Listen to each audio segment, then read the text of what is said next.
Abra sua Bíblia em 1 João, capítulo 4, versículo 19. Diz assim: Nós amamos porque Ele nos amou primeiro. 1 João 4 e versículo 19. Vamos orar. Pai, nós queremos te agradecer por esse momento tão importante que estamos aqui como igreja, como irmãos, para cultuarmos a Tua palavra, continuar cultuando o Teu nome, Tua presença, e que o Teu Espírito Santo venha de uma forma sobrenatural falar conosco. Nós queremos ser surpreendidos pela Tua presença. Pai eterno, não nos deixa retornar em dúvidas, mas que nós possamos compreender. Pai, abre as nossas mentes espirituais, a nossa inteligência espiritual. E nesse momento nós também, em nome de Jesus, repreendemos todo o espírito da incredulidade, da ignorância, toda enfermidade, toda dor, seja todas elas amarradas, amordaçadas e mandado para onde Jesus determinar, e sobre nós reine a Tua presença, reine a Tua graça, e que nós possamos ser agraciados pelo Teu poder e pela Tua autoridade hoje e sempre, em nome de Jesus. Quem crê, diga amém. Graças a Deus. Relacionamento. Por isso que nós iniciamos aqui falando sobre o amor primeiro. Na realidade, nós não escolhemos a Deus. Nós não escolhemos a Deus para servi-lo. Todos nós temos uma história aqui, como chegamos a conhecer a Jesus. A maioria, eu creio que alguém convidou, alguém motivou e você chegou até lá. Alguns vieram pela dor, alguns vieram pelo interesse, começaram a ler a Bíblia, ficaram impressionados e vieram. Mas, na realidade, o meu caso, eu vim pela insistência de alguém que ficava lá em casa indo e me chamando e eu fugindo, até que um dia eu fui e cheguei aos pés de Jesus. Na realidade, Jesus mandou me chamar e eu não queria ir.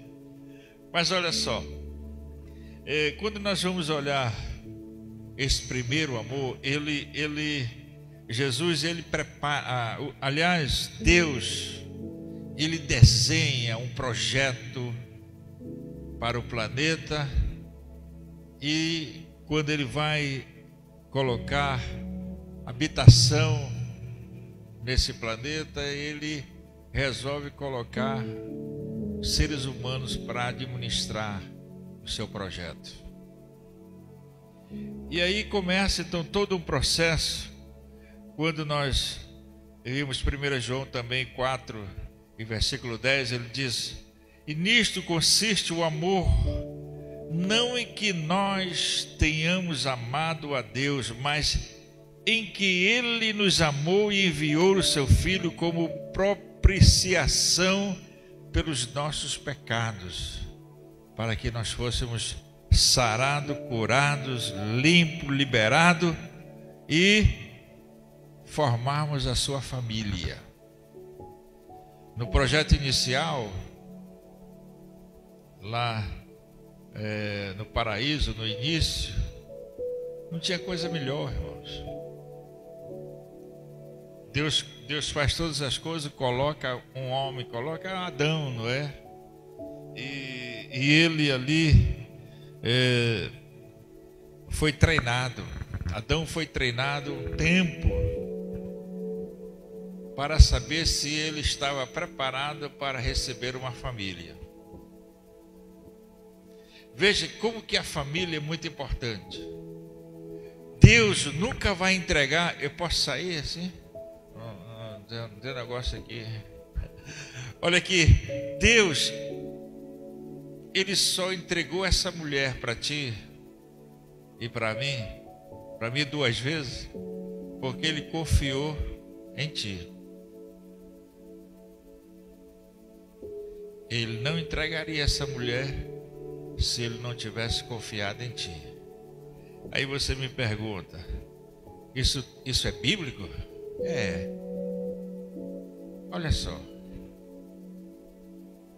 Vamos pegar já agora aqui a partir de Jesus. Nem quero entrar lá atrás, vamos entrar aqui, a partir de Jesus. Quando ele escolheu a mãe de Jesus, ele escolheu uma moça que era de família, que tinha testemunho. E ele disse: você quer? E ela, muito corajosa, nem sabia o que era, mas eu quero.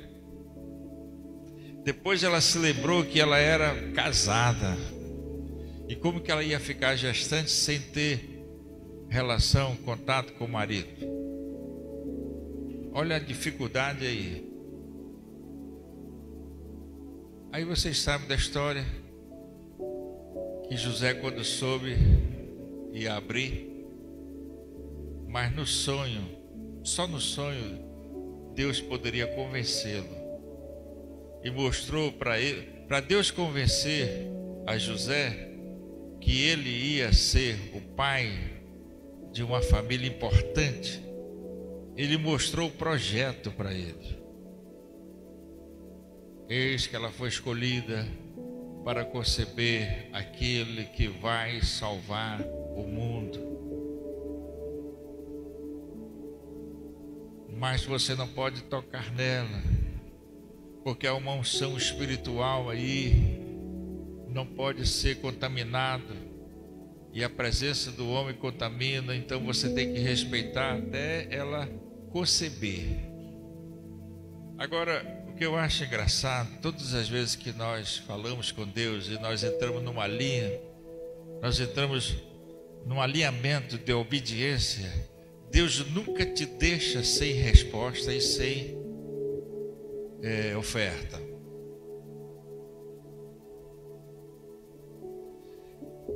Todas as vezes que você é obediente, obedece a Deus e cumpre os seus princípios, Ele te dá uma resposta positiva e te coloca bens nas tuas mãos, materializado. Sabe o que é que Ele faz?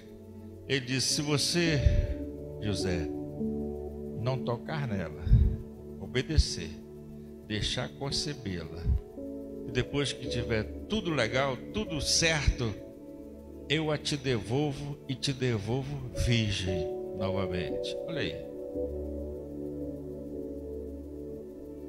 Isaías 46, versículo 19, me parece, ou é 8 e 9, diz assim, Deus diz: eu sou o único Deus que faço o fim antes de começar. E aquilo que eu planejei não deixará de acontecer.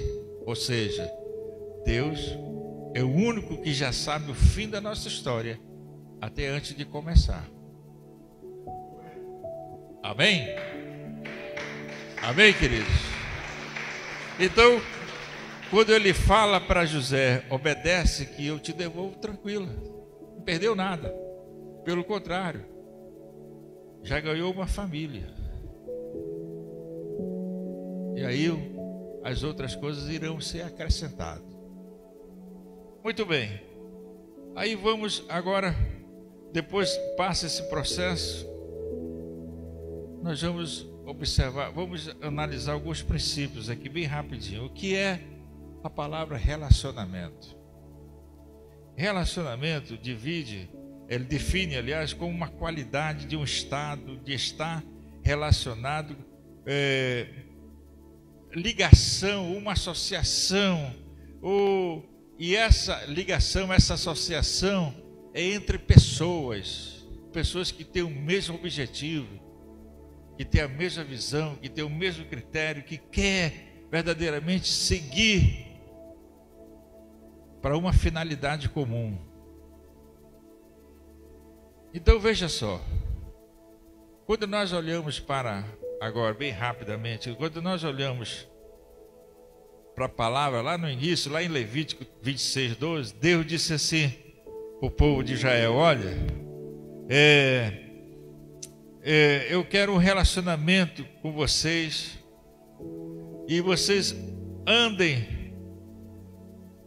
no princípio da obediência, que eu quero ser o vosso Deus, e vocês serão o meu povo. Então, quando ele inicia esse relacionamento de estar presente, e agora, não é? Voltando aqui para o Novo Testamento, você vai observar que Jesus vem lá no Sermão da Montanha, no capítulo 5 de Mateus, lá pelo versículo 43, ele diz assim: olha, vocês já ouviram falar que nós devemos falar somente com quem fala conosco. Devemos tratar bem quem nos trata bem. Mas ele diz, mas no versículo 44, no versículo seguinte, ele diz assim: mas eu vos trago uma nova visão. Trate bem quem te trata mal. Fale com aqueles que não falam com você. E até orem por aqueles que você sabe que falam mal de ti. Já pensou? Aí a pergunta: mas por quê? Para que vos torneis filho do Pai que está no céu. Então, uma das coisas mais importantes que eu vejo é uma família, um marido e a esposa e os filhos. Quando eles começam a entender o processo do relacionamento, e eles entendem que nós já temos que viver agora o reino de Deus na nossa casa, não tem coisa melhor, irmãos. Nós vamos passar pelas lutas, continuamos. Nós vamos passar pelas adversidades, vamos. Mas agora nós temos relacionamento, nós temos parceria. Nós estamos juntos no mesmo time, nós estamos vestindo a camisa e a calça juntos, todos estão no mesmo barco. E aí eu volto para aquela primeira etapa que eu falei. Entra para a liderança. Marido. Que aí nós voltamos lá, que a palavra que eu quero liberar hoje, falar com vocês, é no livro de 1 Pedro, capítulo 3, do versículo 1 ao 7.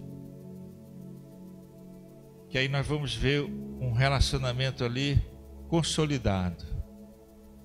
Primeiro princípio que ele colocou, o princípio de valores.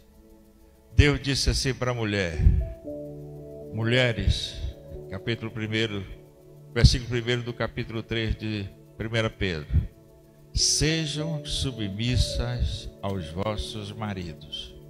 Mulheres, sejam submissas aos vossos maridos. Aí vai andando um pouquinho e diz assim: até mesmo que ele não seja da igreja.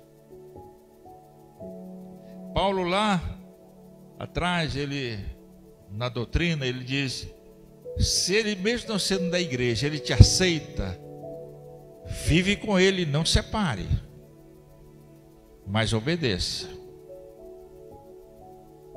Seja submissa. Algumas mulheres perguntam: mas submissão, pastor, não é ser besta? Não é fazer tudo o que ele quer? Não. Submissão é o princípio para você continuar no seu direito. Qual é o direito? De ser abençoada. O camarada não vale nada, não tem nada com nada, mas pela tua obediência você é abençoada, e às vezes ele não é. Olha esse mistério. Eu vou já te explicar depois por quê. Aí com o versículo 7 para o marido, ele diz: marido, ame a sua esposa e viva com ela com inteligência. Outras versões diz com discernimento. Outra versão diz com cuidado. E respeitando-a, porque ela é o vaso mais frágil. Para quê? Para que você não perca o relacionamento da sua oração com Deus. Amar a esposa é um combustível para a tua oração ser ouvida com Deus. Pastor, mas ela é muito difícil. Mas acontece que foi você que escolheu. Ela não colocou uma faca no teu pescoço e casa. Você que escolheu. Aí, se você não quiser acreditar nisso, então vamos lá para Deuteronômio, capítulo 30, verso 18. Diz assim: hoje eu tomo o céu e a terra como testemunha contra vós, que vos propôs vida ou morte, bênção ou maldição. Escolhe tu o tipo de vida que quer viver para você e toda a sua descendência. Quem escolhe? Deus não escolhe o tipo de vida que nós vamos viver, não. Ele é um Deus abençoador e tem um projeto de bênção.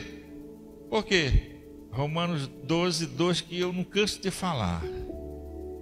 Não se amolde o teu pensamento, a tua mente, o teu intelecto pelo que o mundo quer que você pense e faça.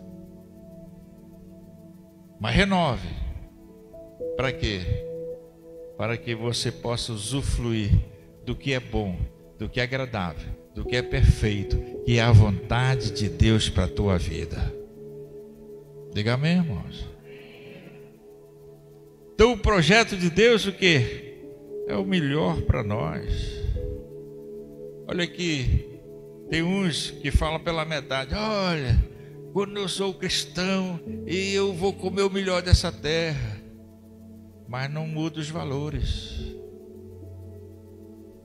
Compra e não paga, continua enganando, continua fazendo as coisas pela metade, faz que vai, mas não vai, faz que nem aquele filho que Jesus fala. O pai chamou: vem cá, você vai lá fazer isso. Eu não vou, mas ele se arrependeu, foi. O outro diz: eu vou, deixa comigo, e não foi. Então não vai haver o quê? Não vai haver progresso, não vai haver prosperidade se nós não entrarmos no reino de Deus na nossa vida. No livro de Hebreus diz que chegará um tempo em que ninguém precisará falar mais nada, porque todos já vão obedecer e fazer as coisas corretas. Se verdadeiramente nós entendermos que o nosso relacionamento na família, ele vai trazer a visão para toda a vida da pessoa. Eu tenho uma netinha de 3 anos, fez agora, é Heloísa. Ela está tocando terror lá na casa da mãe dela. Ela tá que tá. Aí chamaram uma psicóloga lá, uma profissional. Ela disse: olha, tem que mudar os princípios aqui da educação dela. Tem que gastar tempo com ela. Tem que investir nela aqui e agora. E realmente é isso. Porque a nossa família é uma oficina onde nós estamos montando e estabelecendo o caráter dos nossos filhos, os quais nós iremos mandar para a sociedade. E aproveitando essa mesma deixa, a nossa igreja é o resultado daquilo que nós fazemos, ensinamos na nossa casa. Se nós temos o costume de na mesa falarmos mal dos nossos irmãos, os nossos filhos serão futuros fofoqueiros. vai tumultuar o ambiente onde eles estiverem. Mas se nós soubermos administrar, ninguém é santão, mas tem a sabedoria. O menino chegou com uma conversa, não corta, deixa ele falar. Falou. Aí você vai explicar o que pode ser falado e o que não pode ser falado. A minha mãe não era cristã. E ela inventou uma tática que deu assim, foi muito legal na nossa casa. Eu tinha uma irmã mais velha, eu vou falar mal dela, ela já até morreu, né? Ela gostava, tudo que ela via e fazia uma fofoca em casa. Aí ela chega e começou, aí disse assim: mamãe, a senhora sabe a sua comadre, fulano e tal? A senhora disse que é sua amiga? Eu passei lá perto da casa dela, ela não sabia que eu estava lá fora. Começou a falar mal de nós, falou mal de nós demais. Eu estou dizendo para a senhora aqui, a senhora confia nela? Olha aí. A minha mãe, muito esperta, senta aqui. Era Joaquina o nome da minha irmã. Senta aqui, Joaquina. Minha filha, é o seguinte: toda vez que uma pessoa fala mal de nós, sabe o que está acontecendo? Sabe o que acontece? Não. Elas estão tirando o nosso pecado. Cada vez que eles falam mal de nós, estão tirando o nosso pecado. Então, deixa falar.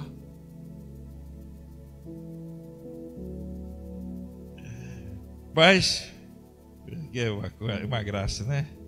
Mas o propósito de Deus, vamos voltar aqui rapidamente. O propósito de Deus para a família é tudo, é a base de tudo. E nós estamos falando na igreja sobre o reino de Deus, sobre a família de Deus. E eu quero gastar esses minutos aqui e queria já avisar o pastor Agno que o pastor Jás, que ia me substituir, adoeceu. Eu vou ter que terminar aqui, correndo para lá, porque hoje é o dia da ceia lá, eu vou celebrar a ceia lá ainda. Mas, então, olha só, quando eu vejo aqui na palavra o propósito da criação da humanidade, Deus está formando a família como a sua própria família. E quando nós entendemos o propósito, diz Paulo em 1 Coríntios 15:53, ele diz assim: é necessário que isto, se é incorruptível, se revista na incorruptibilidade, que isto é, o mortal se revista em se tornar imortal. Quando nós compreendemos o propósito de Deus na nossa vida e nós vamos já viver o reino de Deus, é porque nós não iremos morrer, irmãos. Nós vamos sair desse corpo e já ter a certeza da nossa vida eterna. Mas nós não vamos esperar chegar lá para ser decidido. Nós temos que começar a treinar agora. Eu estou casado com a Carole há pouco tempo, vai fazer 2 anos agora em abril, se Deus permitir. Mas o que eu estava acostumado com a Edna era totalmente inverso dela.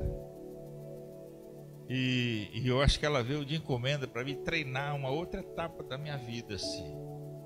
E eu com ela também. Certamente eu estou dando uma prova danada para ela e eu estou entendendo o processo de Deus na minha vida, como eu tenho aprendido o outro lado.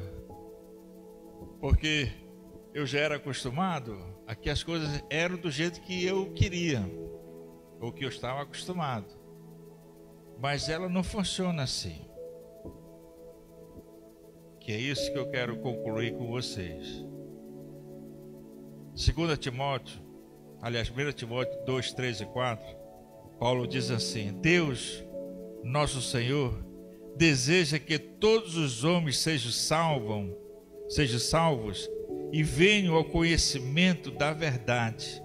Deus elaborou uma maneira de de tornar o relacionamento disponível a cada um de nós, a cada ser, para compreender como que o apóstolo Pedro, no capítulo 3, verso 9, na segunda carta, ele diz: o Senhor não retarda a sua promessa, ainda que alguns a tenham por tardia, porém é longânimo para convosco, não querendo que ninguém se perca, senão a todos que venham se arrepender e ter uma qualidade de vida aceitável no reino de Deus.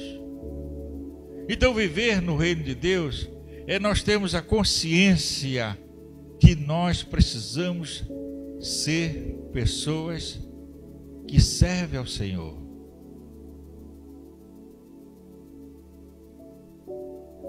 Servir ao Senhor, em primeiro lugar, mudança de valores, de costumes,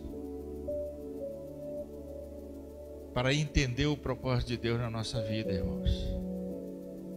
Olha só, quando você vai ler Colossenses capítulo 3, e versículo 23, ele diz assim: tudo o que você fizer, faça com toda a sua força, com todo o sua disposição. Vou falar mais aqui, com todo o seu entusiasmo. Se possível, até investir tempo, dinheiro, faça o melhor. Não para homens, mas como se fosse para Deus. A pergunta é: Deus está ali para receber o que você está fazendo? Não. Quem é que está ali recebendo a sua dedicação? São pessoas. E no meu julgamento, no seu julgamento, no nosso julgamento, aquelas pessoas não merecem o que você está fazendo. No meu julgamento, no teu julgamento, no nosso julgamento. E aí nós nos entristecemos, não queremos mais fazer. É o mal educado, é o mal agradecido, é o ingrato. É ou não é? Parece até que é de propósito. Mas aí, se nós formos ao versículo 24, olha o segredo aí.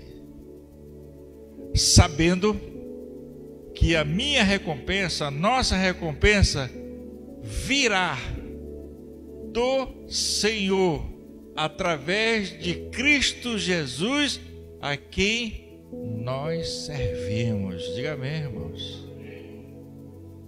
Aliás, tem uma versão que diz: a nossa recompensa virá da herança, que é nossa.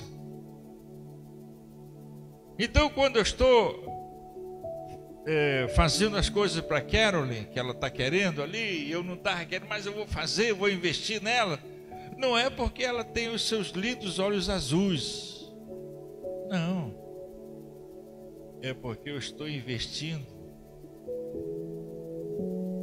no reino. É de lá que vem a nossa bênção, é de lá que vem a nossa recompensa, e de lá não irá falhar nunca.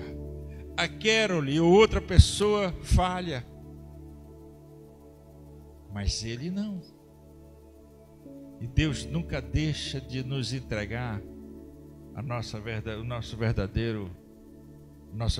bênção. Amém, irmãos? Então, quando nós olhamos para essa avaliação pessoal, nós encontramos muitas falhas nas pessoas. Mas o nosso grande problema, muitas vezes, é que nós ainda não mudamos, não temos uma cultura do reino de ver os valores diferentes.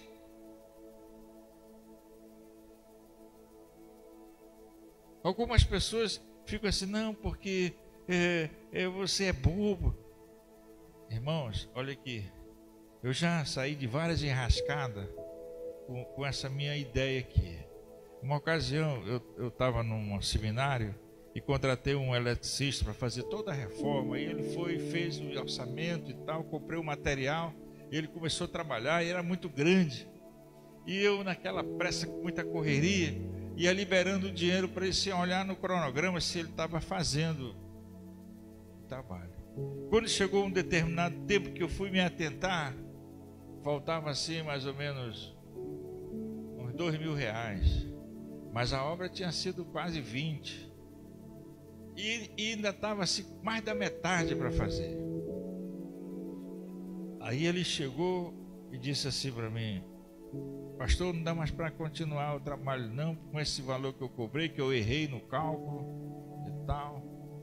E tem que majorar isso aí, tem que aumentar.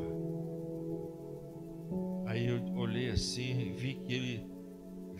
lá tinha uma pessoa que marcava os dias que ele via e quase ele não tinha vindo. Tinha semana que ele vinha uma vez só. Porque era uma coisa mais longa, então não estava muito apressado. Aí eu disse: mas olha aqui, porque você não trabalhou? Não, é muito tempo já e eu tenho outras coisas para fazer, o dinheiro já acabou e tal. Eu disse: tudo bem, vamos fazer o seguinte, eu não vou mais pagar nada para você, senta aqui. Ele sentou. Eu disse: olha aqui, essa obra aqui é de Deus, o dinheiro é dele, e você não está negociando comigo, eu sou apenas o emissário, você está negociando com Deus. Isso é até bom para vocês aprenderem esse macete aí. Então, mas eu não vou lhe forçar. Temos um contrato aqui, mas esse contrato, até que eu vá acionar, vai demorar muito, eu vou precisar e eu vou ter que arcar com prejuízo. Mas eu vou fazer o seguinte: você não vai mais fazer, né? Se eu não pagar. Não. Então, olha aqui. Saiba que você não está me enganando, está enganando Deus. E Deus tem um emissário dele aqui, um representante chamado Espírito Santo.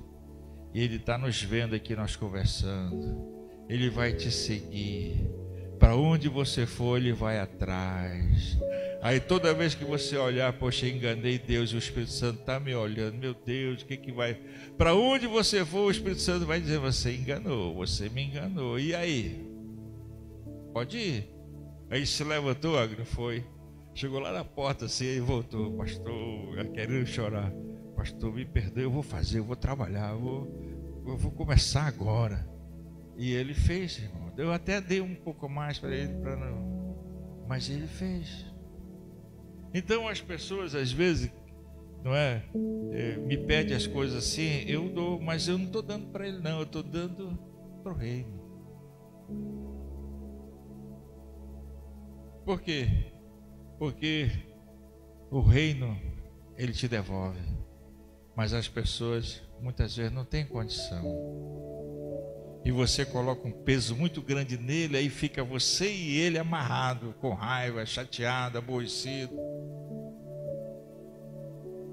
E quando nós passamos para o lado da família, a melhor coisa que tem, irmãos, é nós vivermos em paz por nosso cônjuge.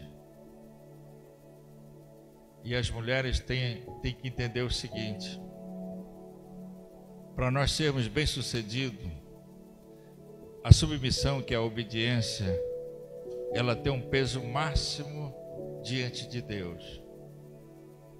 Porque quando a esposa casou, quando marido e mulher casaram-se, o princípio da obediência está nela. Para quê? Pela obediência dela, ele tem a obrigação diante de Deus de tratá-la bem, de amá-la. Para quê? Para que as vossas orações não sejam atrapalhadas. E nós, maridos, só seremos bem-sucedidos quando as nossas orações estão light com Deus, estão alinhadas com Deus. Eu não posso estar de mal com a Carole, brigado com a Carole, e orando para Deus: Senhor, essa mulher, Deus nem ouve, nem vai ouvir, porque eu tenho que estar com o meu coração limpo, conciliado. Até a oferta que você vai dar, o que Jesus diz? Se você, na hora que vai dar a sua oferta, e o Espírito Santo disser que você está de mal com seu irmão, concilia com ele e depois traga a sua oferta. Agora imagina dentro de casa, irmãos. Não vai funcionar. Não vai ter bênção. A linguagem do reino de Deus não está lá dentro. E para concluir, quero falar para os maridos aqui. E é os maridos a parte mais importante aqui nesse momento. Você é o cabeça do casal. Na legislação do imposto de renda, muitos anos atrás, tinha-se o cabeça do casal. Era o marido. Então o marido tinha direito a bater o imposto de renda, a bater a esposa e tal, tudo ele deduzia. Depois a lei mudou, botaram, ambos têm o mesmo direito, então não existe mais cabeça do casal. Mas na Bíblia ainda tem cabeça do casal. Porque quando Adão se qualificou, Deus entregou uma mulher para ele, amém? Amém? Ele andava feliz, alegre, satisfeito, quer dizer, não estava bem satisfeito, mas ele era um cara feliz. E Deus diz, não é porque esteja só, vamos dar um auxiliador, e deu para ele.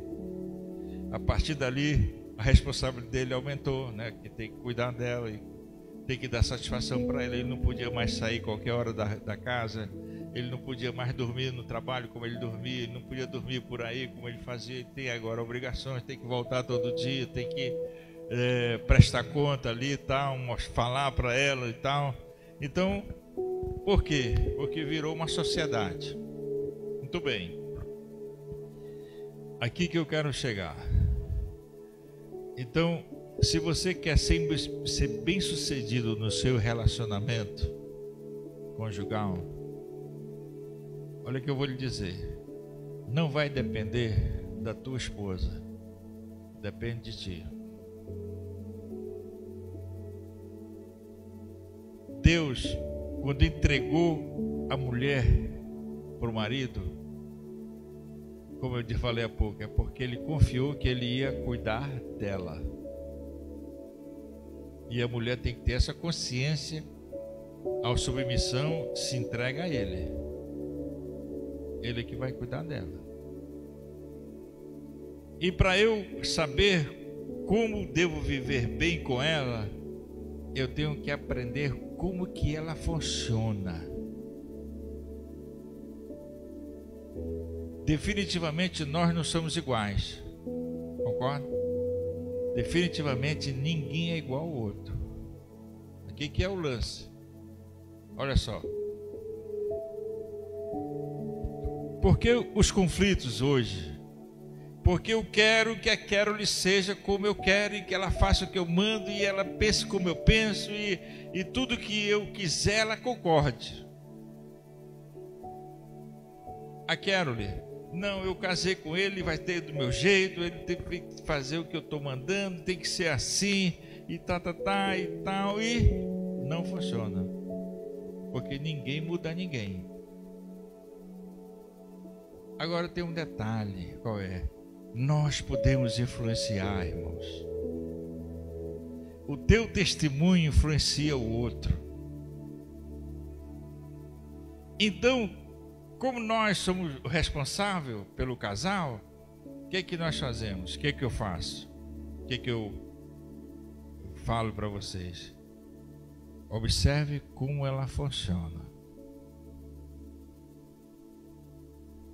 Quando você observa como ela funciona, você tem poder de encaixe, de esperar e ir tocando e dando exemplo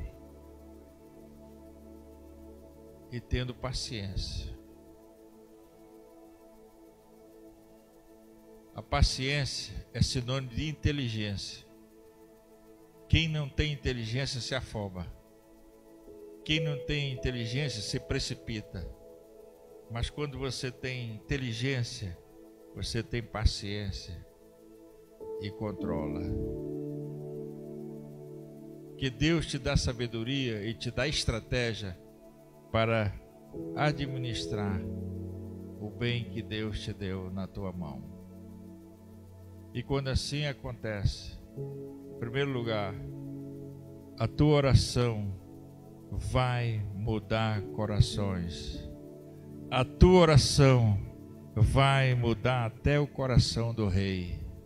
A tua oração vai verdadeiramente trazer para a tua vida, para o teu lar, a tranquilidade, vai trazer para o teu lar a estabilidade, vai trazer para o teu lar as garantias e os valores previstos na palavra de Deus, para nós usufruirmos do que é bom, agradável e perfeito, que é a vontade de Deus para a tua vida, para a nossa vida, em nome de Jesus. Amém?